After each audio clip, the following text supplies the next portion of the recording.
Ya quitté parce que ndenge to invité Fally Ipupa ya lobi kete talaka Fally amona ngana lati uniforme na podium na yemba tout ça yo za na pom na Fally aleki fois 16 milliards na makambo nyonso na vitesse na mbongo na tout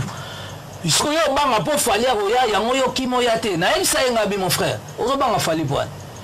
ote talaka ya mona ngana lati teni donc eza bloko moko omoni na musique à Congo complexe ndeko timakasi. Tu comprends donc voilà donc yango moni na website tant azoleka ba interview na ye pour nga franchement asano disque na place ba doloba loba et puis tango bandi ozo ba deuxième équipe mo bato mo bazolala na bango ba onimba la bango na kit mo na la samba ozala ozu BLT ozu tadete ozu boato ozu kakol ozu nante donc pour te dire que Fally Ipupa tanga pour ba alanda ba Fally na ba Fabregas tant Fally Ipupa saki orchestre na azwa bato ba yebanité timba la moka bima donc on ne peut pas tout le normal c'est nga mabete to chala nga ba bona netango betagi to moni Fabregas abeti yango moni ba misenyo so balongwe bangba landa pe Fabregas to moni brigade abeti yango moni honorer ba talago nyoso basila ya lo wana tesi bango que votre âme repose en paix donc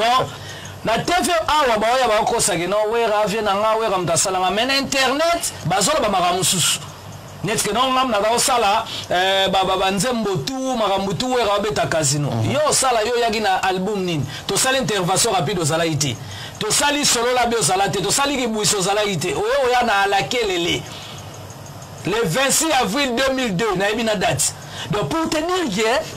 les na minute autant yo yene ngwana wa lobake yo apprendre we la musique donc il faut tout yeba makam soutant to lobana ba TV hein même na internet ngo pe bato wa tala ba et puis tango ba ndelo bake msono sakabi ko lobi minga koloba wata kolongwa wata ça nous passe passe net na nini parce que le na minute yo